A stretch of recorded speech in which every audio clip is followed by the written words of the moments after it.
So optimism, the one that I prefer, is a derivative blockchain that that runs on top of Ethereum in many regards. You have Ethereum and it talks to Ethereum, and everything that it does, it secures using Ethereum. But it's like a zip compression, where one transaction on Ethereum might contain 1,000 Optimism transactions. So Optimism will do a bunch of transactions and compress it and send it down to Ethereum, and that saves gas. Everybody hears about the gas wars, how much gas costs on Ethereum. So that means that when you do a transaction on Optimism, it's like 1/20th of the gas or 1/1000th of the gas. It amortizes the cost of multiple transactions into a single block. And so that's some of that value. Okay, I see. And sorry, the difference between Optimism, because there's also Arbitrum as well, right? So yes, so so this gets into some of the interesting. So there's a bunch of competing layer 2 technologies. One of the types of rollups is an optimistic rollup, is a type of technology. Arbitrum and Optimism are the two leading optimistic rollups that I'm aware of.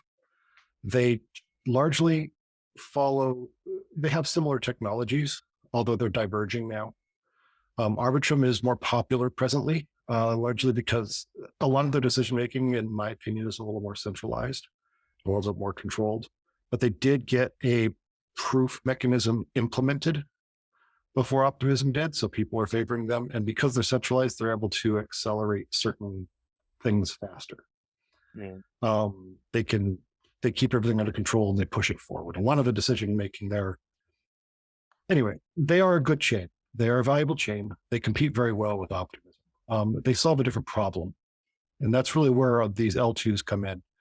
Is a lot of people try to say one is better than the other. I must be loyal to one. I must be loyal to the other. And I don't believe in that. I believe that there is value in each chain solving different problems.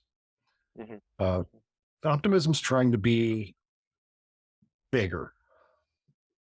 They're trying to solve much bigger problems.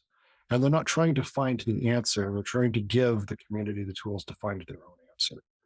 I think that's the real difference. Arbitrum says, here's the answer. Polygon says, here's the answer.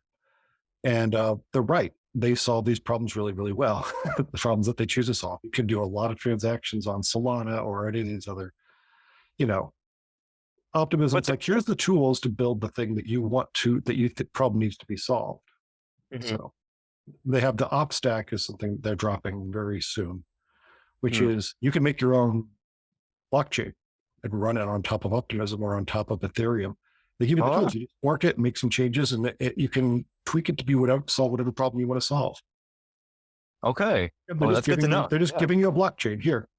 Giving you all the tools, change the little pieces that you want to change, and then you can deploy your own blockchain and run it yourself and do whatever you want with it. Wow. So that's the whole point, right? To make it more easy and more accessible, right? Well, they're socializing it. They're not saying, here's how this blockchain should work. They're saying, here's the tools to make the blockchain work the way you want it to work. I think that's the fundamental difference in philosophy there.